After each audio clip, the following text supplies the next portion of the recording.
All right. So I have here with me Eden Strader, who I was just scrolling TikTok one day and you popped up in my For You page. And whatever you were saying, I was like, ooh, I need to talk to you because you were talking about your story about coming out. And it basically, I just really wanted to hear your story and just invited her on the podcast. So, Eden, thank you for hanging out with us today. Thanks for having me. Do you want to kind of tell the listeners who you are and what you're about? Yeah. I'm like so used to doing this in a work format that I almost like went straight into my work bio. I'm like, I'm Eden. And but That's I'm it. It's all Eden. good. Anything. Yeah. I'm Eden. I am a business coach for creative entrepreneurs. I live in New York City. And I always say like later in life lesbian because I can't say like I am not, I'm 27. So I'm like, I did thankfully realize in like the first quarter of a century, I guess. Yeah, I was raised Mormon. I came out when I like started tentatively coming out when I was 25 after I got divorced. And now I do like a lot of talking on my TikTok specifically, just about my coming out process because I rode the like straight to like questioning if I was asexual and then bisexual to like, oh nope, I'm a lesbian pipeline. Sorry, my dog. That's okay. You might see my cat pop in too. She literally never plays with her bone until I'm on podcasts. It's wild. She will not touch it if we're just hanging out in the apartment. But yeah, so that's just like a little bit about me. I really like talking about my journey and my process because that was honestly like how I figured out that I was specifically like a lesbian and not just bisexual. And so I think it's really important to talk about because I remember someone phrased it once. I don't know who it was, but I kind of take it and say it too that like it was easier to admit that I liked women than it was to figure out that I didn't like men. Like that was harder to come to terms with. And so I think it's really important to like talk about our journeys and like how we got here so that hopefully, other people can figure it out sooner in their journey. Yes. You have so many. Okay.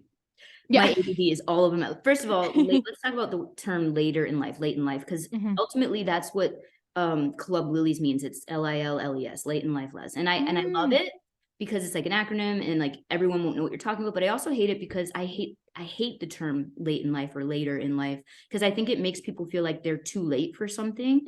And Mhm. also they're like, well, what age is later in life? I don't even think it's an age. I think it's a concept. Like, Yes. you know what I mean? Like, I don't think age matters. Like, late, quote unquote, later in life or late in life is a concept. You could be 20, 25, but have been married since you were 18, living that. And Mhm. then to you, that could be later in life for your sexuality. You know what I mean? It's just, Mhm.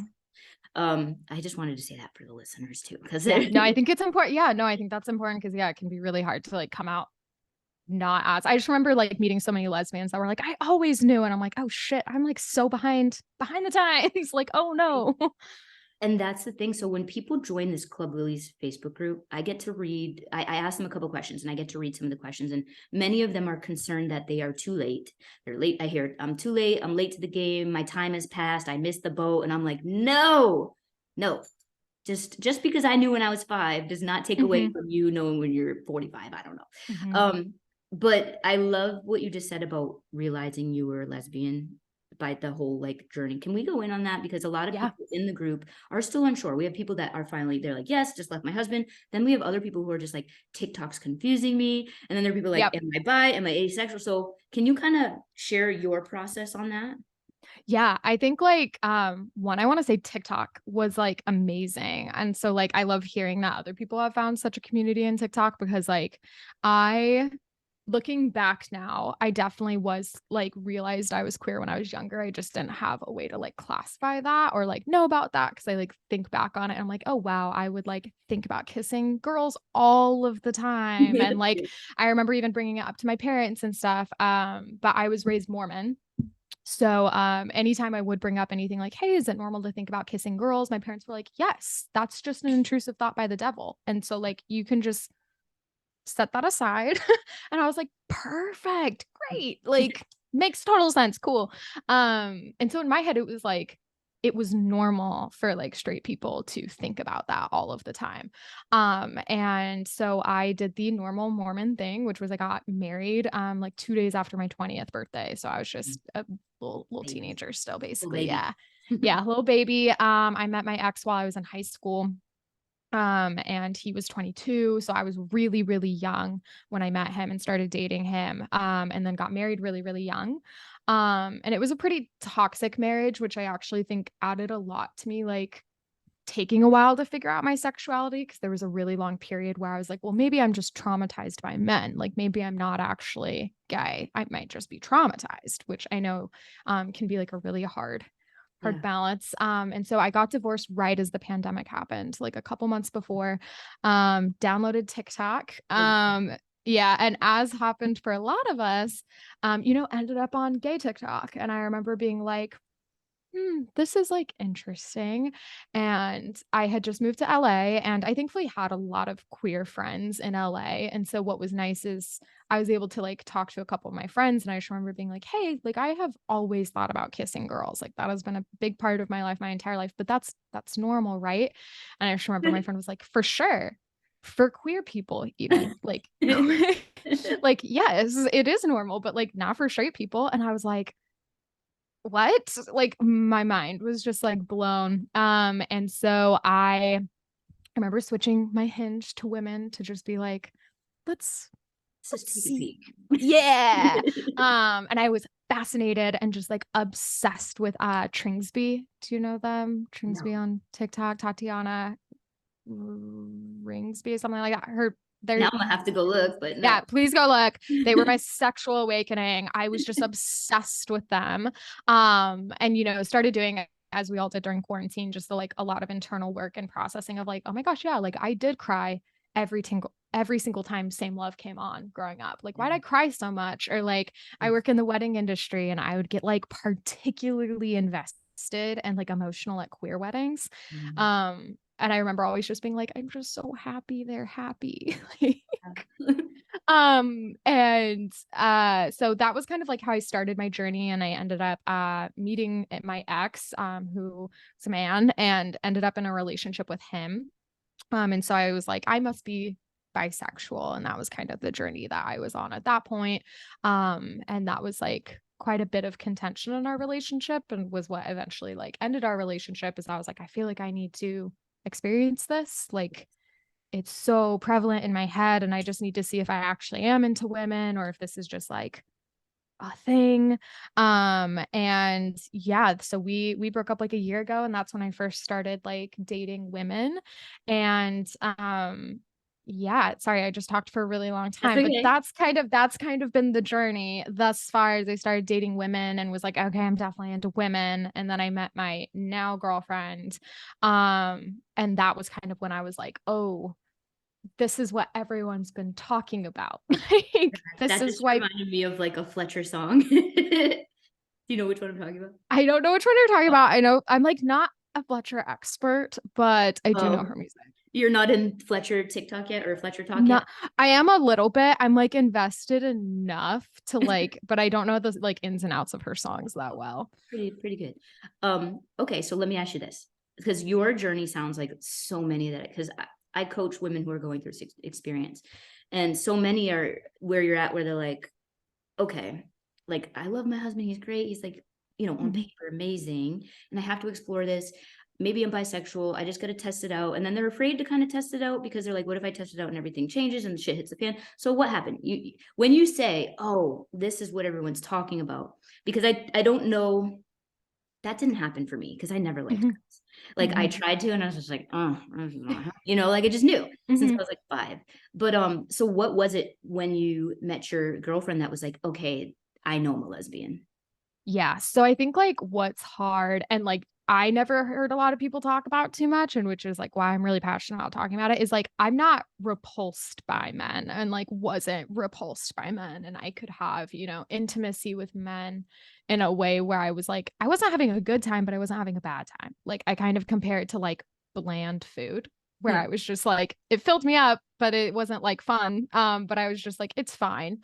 And like that was just kind of what my relationship with men was like, is I was like, I don't understand what everyone's been talking about, like when they describe their romantic and intimate relationships. But I'm also like, for a long time, and I always tell people too, like, I think we forget that gay marriage wasn't even legalized until like well, I'm like, is it less than a decade? Like, It I was think it's like less. 2000. Dude, okay, sorry to cut you off, but when gay marriage Yeah. became legal for the first time in the US, it was in Massachusetts. That's where, so I went to school there. I'm a little Mm, older. I'm 40 years old. So I was 23 or something. I don't hmm remember what year. I was like in my early 20s, and we saw it on the news because there was no social media. And we're like, oh my God, it was 11 p.m. They're on this at midnight. They're going to marry people. We got in our little fucking hoopty, rode down. I had this handy cam. We're walking through the crowd. And I literally have the tape somewhere. I need to find it. But it was amazing. The streets were all, and we watched, it was probably like 2003, maybe. Okay. Um, and in front of us, they were getting married on the courthouse steps. Behind us, Reverend Phelps and the Westboro Baptist Church with their stupid signs. But it was like, hmm but that was just part of it, you know? So Yeah. like, yeah. And I think for y'all, like you're younger, even though you're late in, hmm quote unquote, late in life, like I was experiencing that growing up. So like, this is such an amazing thing to watch with TikTok and you and like people. hmm I love it. Anyways, go ahead. Yeah, it's really cool. Yeah, no, and I think like I want to say in Utah, because that's where I grew up. I don't think it was legalized until like my senior year of high school, maybe. Like it was late. Yeah. And so really the only like queer and gay representation that I personally had growing up was Ellen, Mm. who I'm very different than. And so to me it was like that was the only picture of lesbianism that I saw. And I was like, I don't relate to Ellen at all. So my brain didn't even comprehend that there could be like lesbianism in a different way than that. Just because, there was no representation. And so it was really hard to like, it felt like the two binaries of like, okay, cool, I don't hate my relationships with men. And also I'm not that kind of lesbian. So it didn't even cross my mind to like think that there was a third option somewhere in there. And Yeah. so I had dated a few women before I met my girlfriend. And my connection with them, they were great people. They just weren't my people. But in my head, because I was trying to figure out my sexuality, I was like, okay, cool. This is evidence that I am in fact bi, because like this is, like it's better than my experiences with men, but also like it's still not clicking in the way that everyone says it's going to. Right. And so I left a lot of like my interactions dating women being like, okay, cool, yes, I am bi. Like this is a little bit better than dating men, but like still like Yeah. iffy. And then I met my girlfriend, and we just met as friends at first. And I just remember immediately being like so attracted to her in a way where I was like, this is new. Like this is interesting. Like, and when we finally started dating, it was like, it was the first time I had ever even just like wanted to touch my partner all the Mm. time, or like hug them all the time, or like wanted to be intimate with them because I wanted to be intimate with them. And like feel fully present and not feel like I was talking myself into it. I think that was like a big thing in hindsight where I'm like, oh, I had to play like mental gymnastics in order to have relationships with the men in my life, bless them. But like it was really difficult. Like I had to put in like a literal effort in order to have like a physical connection with the men that I dated. Whereas like once I started dating my girlfriend, I was like, oh, this comes naturally. In fact, I want to do it, which sounds obvious, but when you have like nothing to compare it to and you're not repulsed by men, I just thought it was Right. normal.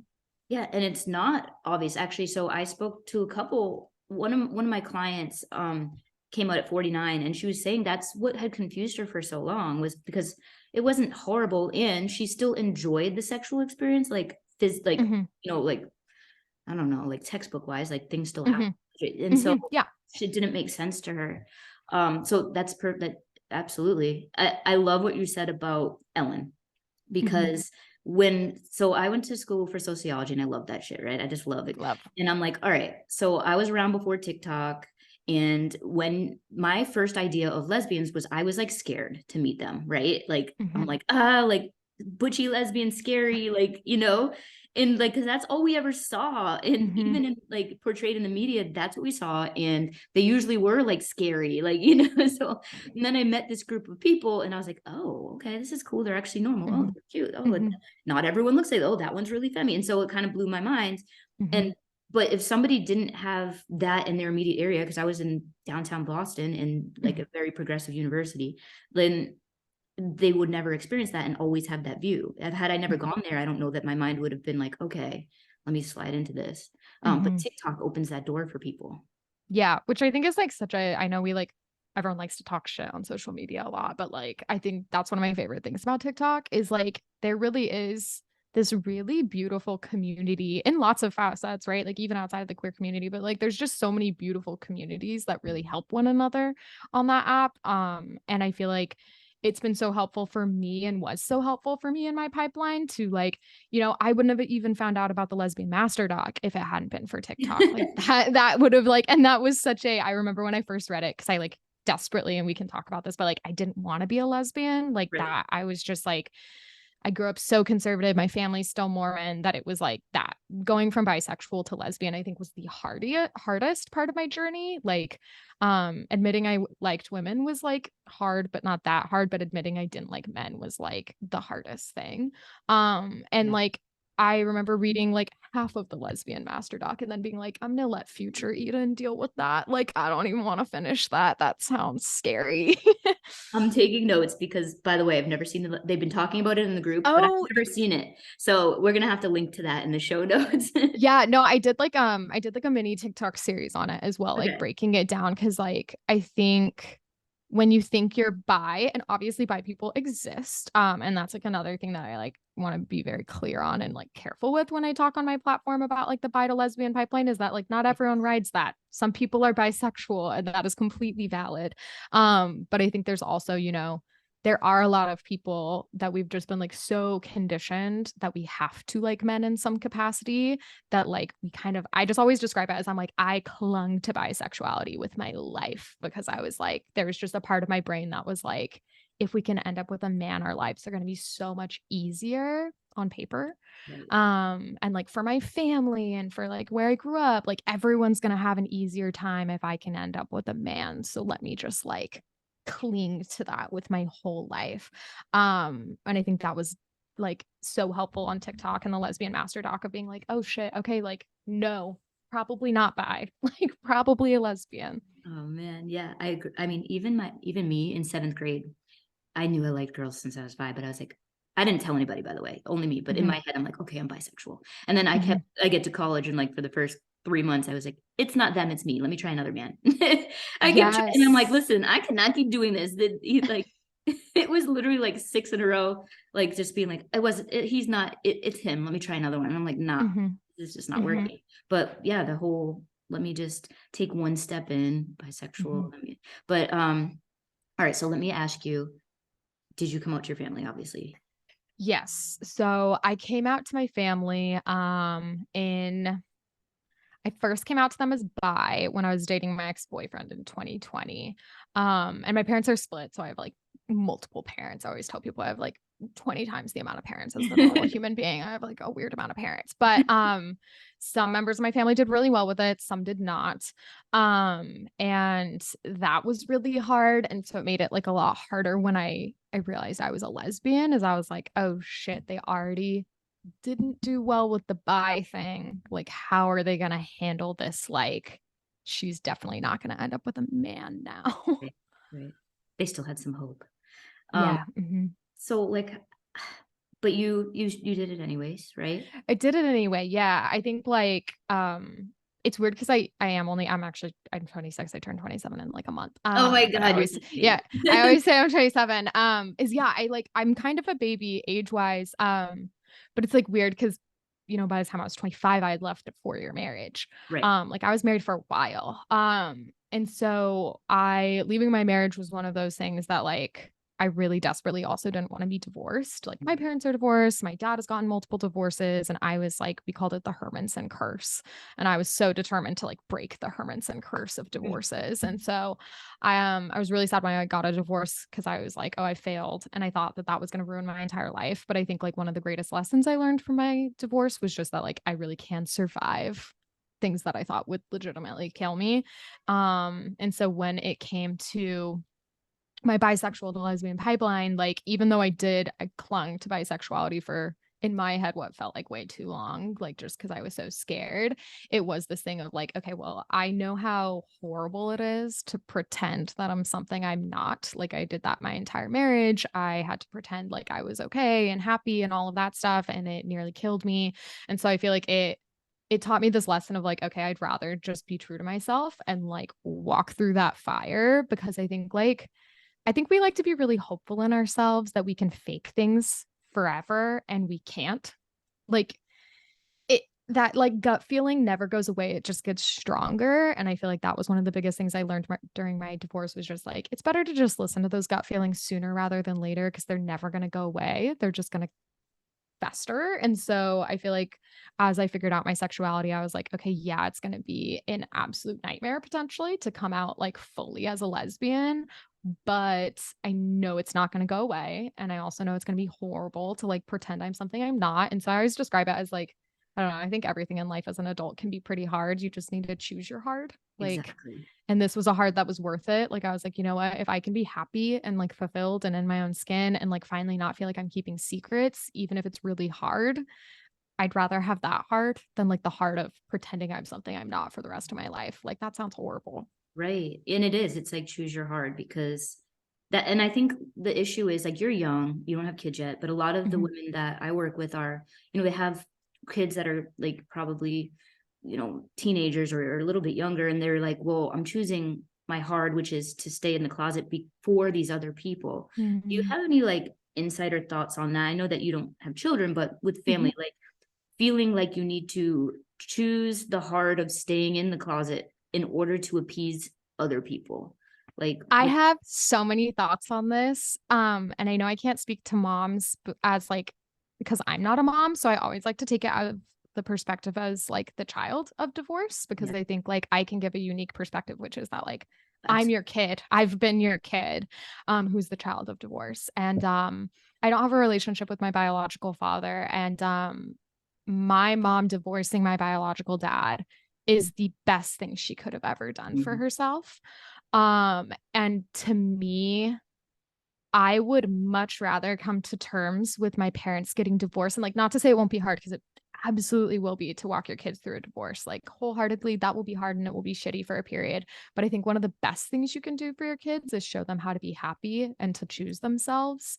And I think like I've seen parents, or I've seen my parents, I'm like, I can thankfully say the general term parents, because there's so many, no one can guess which one I'm talking about. But like, I've seen some of my parents like choose doing the like textbook cultural right thing over their own happiness. And I actually think it's been harder to watch my parent choose to be like very visibly not themselves because they think it's the right thing to do. Whereas I would much rather, walk through the fire of divorce, or like walk through the fire of whatever it is that they need to do, them choosing themselves, and, shift that perspective on like, okay, yeah, maybe my mom and dad do get divorced. Maybe my mom is a lesbian and not like bi. Like, yes, that will be a really hard thing for your kids to process, but like, look at that lesson that you're teaching them, that like it's so important to be true to yourself and to choose your happiness. Because I think a lot of moms specifically, I think as women, we are told that being selfless is like the best thing we can Right. ever be. And I think that creates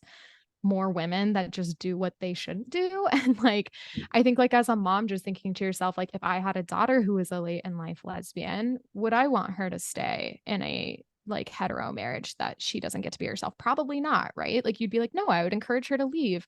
And just like giving that love to yourself, because I think like you deserve that too. You're not the exception to that rule. And like I always explain it, like obviously not the same thing at all, but like my mom was a working mom growing up, and she like holds a lot of guilt over that. That she wasn't home with us when we were kids. And I like fully credit her to the fact that I'm a really hard worker and like now I own my own business. It's because I like watched my mom be a complete badass growing up and like work to Yes. provide for our family.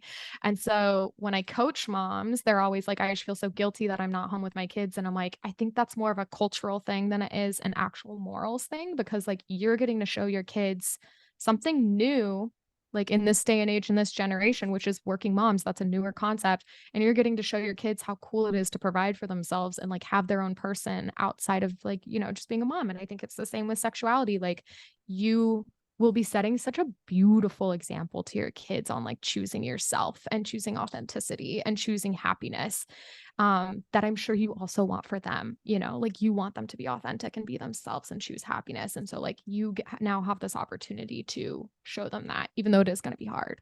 Yeah. And that just got my mind going just with not even gay, lesbian, whatever, but just women in general. Mhm. We're always taught, like right now we're going through, in our group, we have a coaching group called Sisterhood Core Wound Healing. And one of the sisterhood wounds is that we feel just as women, regardless of lesbian, straight, whatever, you feel like you always have to put yourself aside. That's what we're taught. Like you fill everybody else's cup, you serve everybody else, you never put yourself first. And so that's something that we're trying to unlearn within the group. With club bullies, like that's something that as a coach I want to help people unlearn, because if you are constantly filling everybody else's cup up, I know this is so cliche, but like literally there's nothing for you, and it's such a worse scenario. Would you rather just fill everyone's cup up and have your kid looking at you like, what is this empty shell of a human in front of me? Mhm. Or like teaching your kids how to set boundaries, how to do things that are going to serve yourself and others, and like fill yourself up. Like that's such, we're breaking the cycle here. We have to break Mhm. this generational cycle of like, push your own needs aside just because you're a woman, do everything for everybody else, take care of everybody else, and you're just there to serve society and not ever do anything that you want to fucking do. Right. Mhm. I love Mhm. it. It's so true. And I would feel the same way. Like when I try, it's hard for me to coach women with kids in the sense of like, hey, you should or shouldn't do this. I would never say that. I know Mhm. as a mom, if I become one, and also as a kid, I would want to, even if I didn't want my mom to be a lesbian, if that's going to cause me problems at school, whatever, I would still be super inspired by the fact that she stood up for herself, did what she wanted, and was able to take, because you're still going to take care of your kids in the way that you Yeah. need, Mhm. like you're still going to be there, and you're also teaching something to them that they might not know right now, but looking Mhm. back, they're going to be like, wow, my mom was a Yeah. fucking badass. No, truly, and I think, like, that's something to ask yourself is, like, do you want to be, like, married and miserable or, like, divorced and happy? And I think it's, like, crazy that culturally we have, like, put so much pressure on marriage and, like, specifically hetero, like, nuclear families that, like, we think that's more important than happiness. Crazy. And, like, I know that can be like, that's a very, like, washed down, watered, like, broad term, but, like, it is, like, you're ideally saying that, like, the nuclear hetero family is more important than being happy, and, like, it's really hard to unwire that, like, I still very much am doing that. I grew up Mormon, like, I basically was a walking uterus for a man, that's, Yeah. like, what they teach women, and, like, it's really fucking hard to, like, rewire that, like, I don't wanna make it sound like it's, like, just flip a Right. switch and now you've changed it, like, it's really hard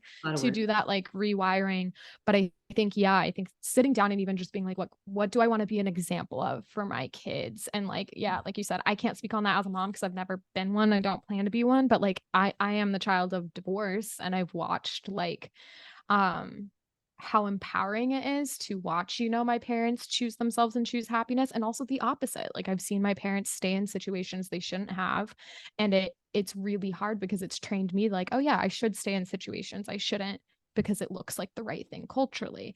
And I wish that wasn't a lesson I had learned, you know? And so, like, if I ever did have kids, I would be like, "Okay, I wanna make sure that they always know that it's okay to choose themselves as long as they're not, like, harming someone actively." But, like, that's choosing yourself and choosing happiness is going to be a greater lesson for your kids than just, like, sticking something out for the sake of the nuclear family. 100%. And I'm a big believer in energy, and like Mhm. people can feel that shit when you walk into a room. So if you aren't happy, and when you walk home into your home every day, and you're there just to be there for, whatever standards, but your energy is drained, is depressed, is, your kids feel that. Doesn't matter if they Yeah. ever know truly what it is that you're talking about, they can feel that subconsciously, and that's going to affect them. Mhm. Oh, yeah, no, truly, I would much rather watch my parent be, like, single and so happy and fulfilled than, like, watch them, yeah, feel, like, drained and depressed and like they're just literally surviving something. So this podcast is called The Stories We Tell, right? And the Mhm. original, when I first made this, I didn't know that it was even going to be like a queer, it was just a podcast about the stories we tell, which Mhm. was ultimately, stories that we used to tell ourselves that maybe held us back or stopped us, how we overcame them, and then how we can retell them to others to inspire them, Mhm. which your story is definitely going to inspire some people. But is there anything that sticks out to you, like a specific story that you used to tell yourself that held you back for so long that you're just like obliterated? Mm. I think the big, like, rewiring story that I've done in my 20s, specifically, like, in the last 3 years, is that, like, I always was trying to please other people, and I felt like it was my responsibility to like stay in a very specific box that was going to please as many people as possible. And I used to hate myself because of it, because it just felt so inauthentic. I was showing up in a way that I just was like, my self-worth was zero. And I was actually having a conversation with my girlfriend the other day because she was like, well, how did you like, now you like are so unapologetically yourself. Like I'm nuts. I'm like, I sing in public. I'm weird now in a way that I didn't used to be, but in a way that I like always wanted to be in my head. Mhm. And I always describe it as I'm like, I got bored of hating myself. Yeah. And I just like realized that like, even when I was trying my hardest to be something that I thought everyone wanted me to be, you know, this straight hetero Mormon wife that I was for 4 years, um, I was miserable and I still was somehow disappointing other people. Like, even when I was trying my best to please other people, I was still disappointing other people. And so I just decided one day that I was bored of it. And I was like, well, if I'm going to disappoint people regardless, I might as well just not make myself one of them. And I might as well Yes. just like be myself. And if people don't like it, then that's fine. They don't like it. And you know what? Like, yeah, I mean, coming out, I know it's, you know, common for most people, but it's like you lose people. And like I lost people when I left the Mormon church. I lost people when I got my tattoos. I lost people when I got divorced and when I came out. But those weren't my people. And like yeah, sure, I still disappoint people. I disappoint my family. I'm disappointing my friends. I'm not a perfect person. But like I'm happy with myself. Like I finally get to show up as myself. And I think just that realization that like it sounds cheesy, but like you really are never going to please everyone. Like that's just not going to be a thing. And so if you're going to disappoint people regardless, you might as well make sure that you're not one of them. Yes, 100%. And have you recognized that on you're on TikTok, obviously I saw you on Mm-hmm. the For You page. For me, that was like the quickest lesson I had to learn was it doesn't matter what I say. I could be saying I'm giving millions of dollars away to like people on the street to help them, and somebody's gonna have a fucking problem with it. Oh yeah. No, the internet is, I've had to grow thick skin real fast on the internet. Yeah. So I love that. And now is the time where we're gonna peace out from the podcast. Mhm. I didn't tell you this part. So for those of you listening, we're about to go to the After Dark segment, which is for my Patreon. So we keep some questions for that. Cool. Before we leave the podcast listeners though, if you could go back to, there's always an age, an inner child age. For Mm. some reason, for me, it's 9. That's the age I think of. Mm. Is there an age you think of when you think of like your inner child or just your childhood self? Yes. Mine is actually when I was 17. I do like a lot of inner teenager work. My teenager is the one that I have to give Okay. her a lot of love. Well, if you could tell her, something right now, maybe not like, Mm. hey, don't go down this, don't talk to this person, that, but just some advice that you think that she needs to hear. Um, Uh, it would always be that like she doesn't actually have like there's a different path than the one that everyone else has laid out in front of her. I think that is easily like the biggest thing that I wish I could tell my teenager self. Like, I'm glad I got here in the end, regardless. But I'm like, I wish someone had pulled me aside and been like, hey, I know that like this life path is what everyone has told you you have to do your entire life, but you actually don't have to do that at all. You can do whatever you want. I wish I could retain that more as a 17, 18-year-old. yeah, yeah, awesome. Well, luckily you found it out pretty quickly. Yeah, we found it in the end. We Some found people it in a go, decade. some people go their whole life without. Hmm. Awesome. Well, thank you for joining us here, and we're about to move to After Dark. I just need a little section to cut. All right. So After Dark, it's just for my Patreon where Cool. people who subscribe. So we'll just go right into it here. Cool. What was this is where, listen, it doesn't have to be risque talk, but like Hmm. when we think about, okay, you were Mormon, you had this Hmm. expectation of what life would be. What was the biggest thing where you're like, damn, when you realize you're gay, you're out in the gay world, and now whatever. Yeah, no, I'm like, unfortunately, it is risque. I think just intimacy, With this honestly, five was foot like, yeah. I'm like, I do think intimacy, but also like intimacy. Yes, the physical one was the most jarring, like physical intimacy. I was like, oh, this is what everyone has been talking about. Like, my sister, I have one other sister who's left the Mormon church. And so in the Mormon church, you can't be intimate until you're married, but she's not Mormon. So she has experienced intimacy with men outside of marriage. Sounds like I'm in the fucking 1800s, but so ridiculous. But I just remember her describing like her sexual experiences with men to me. And I was just like, this is not how mine go. Like, that's like, and I was like, you like doing that? And she was like, yeah, no, I love it. And I was like, are you lying? Like, I don't like what?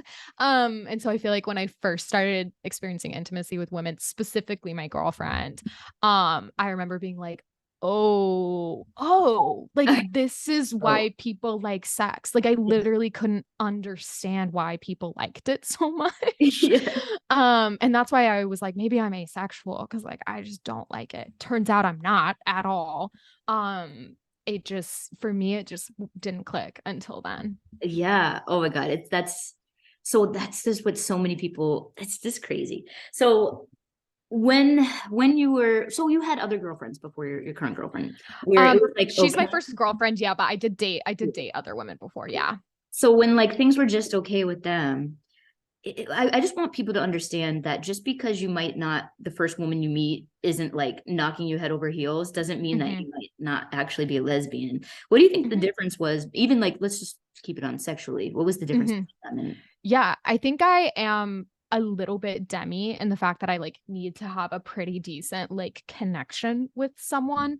And And so the first girl I ever hooked up with was also my first kiss with a girl. I just went all in. And it was like a one night stand at a gay bar type vibe. And oh yeah. so not really a like deep emotional connect, not even deep, but like barely an emotional connection. We had a conversation at a bar.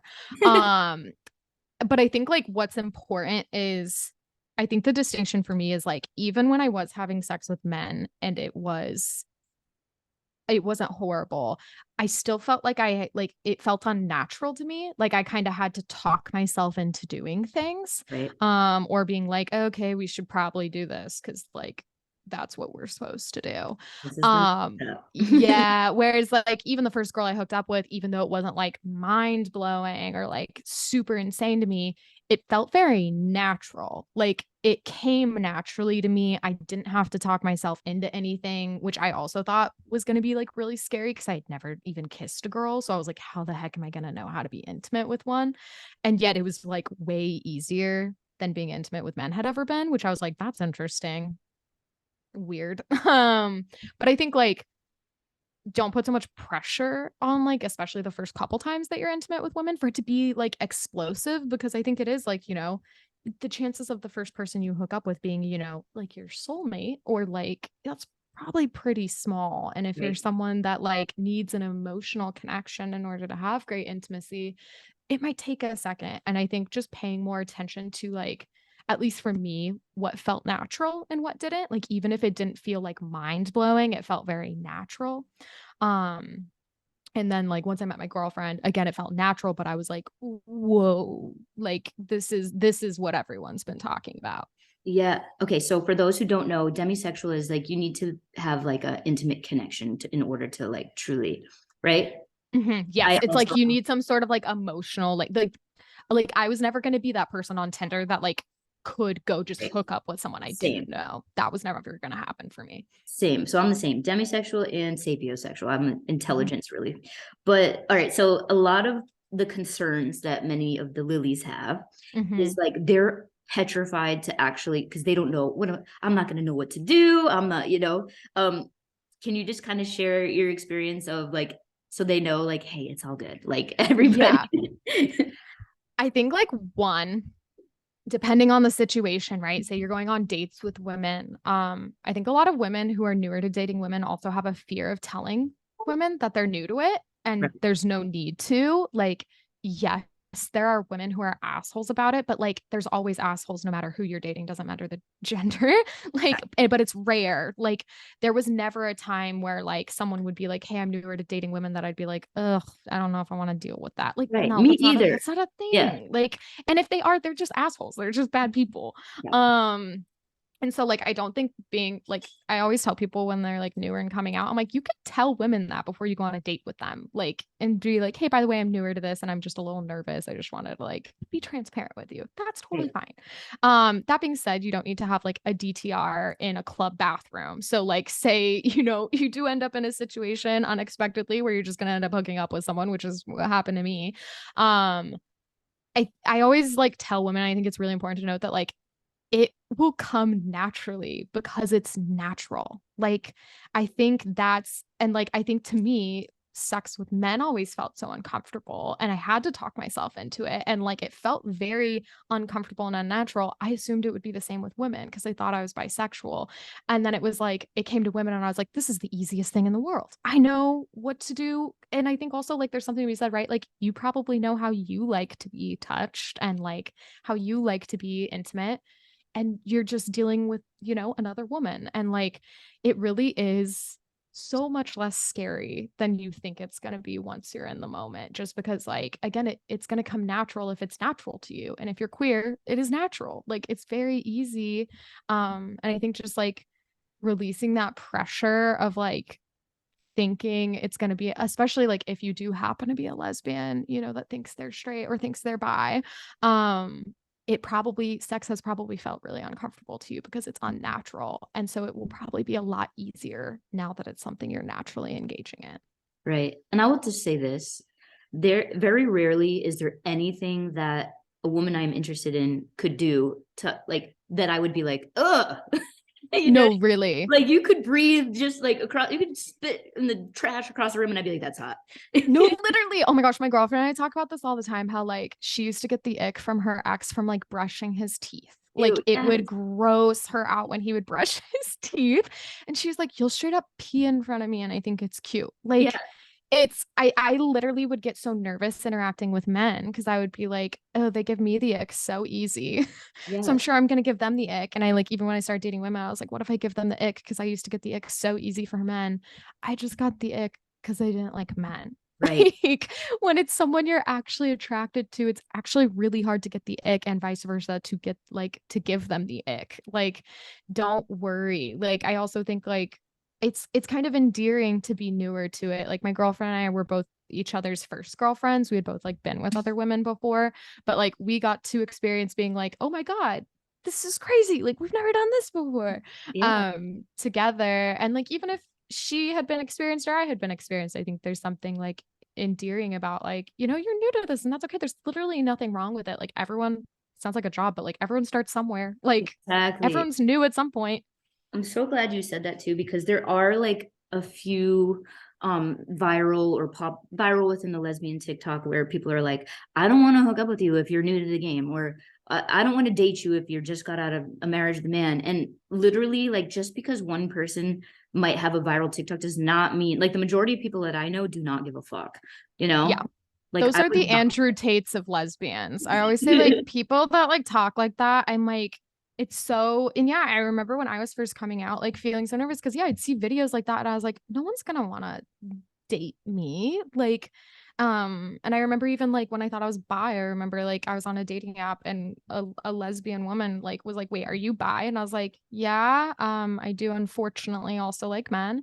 And she like ghosted me, like she Yeah. just wouldn't respond. And I was like, this is so shitty that like people, but like in reality, like dating women is just like dating anyone. There's gonna be assholes because humans are just assholes, but Right. like it's not reflective of the community at all. Like Not even reflective 99, of you. no, and it's not If reflective of you. somebody doesn't date you because you're bi, it's because they are self-conscious and they have some shit to work through.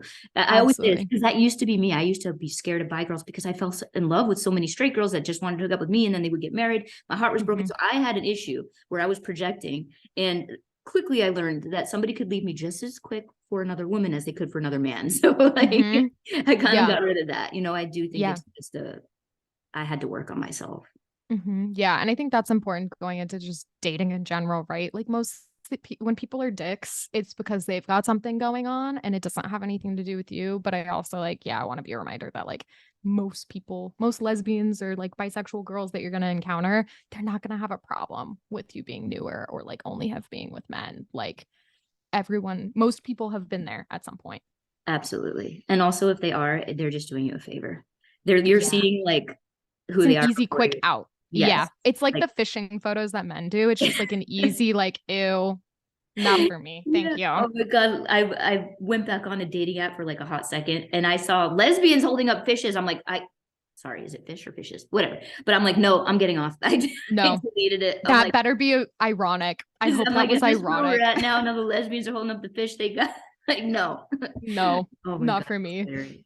All right. Well, I took up a lot of your time today, and I appreciate you so much. I love that we had a great conversation. Yeah, it's so nice. Thank you. Everything that you had to say is going to be super helpful for the lilies, and you should, if you ever want to come in live, Oh my gosh, yeah, I thought that. yeah, we should do a live there. All right. Well, thank you again. Thank you.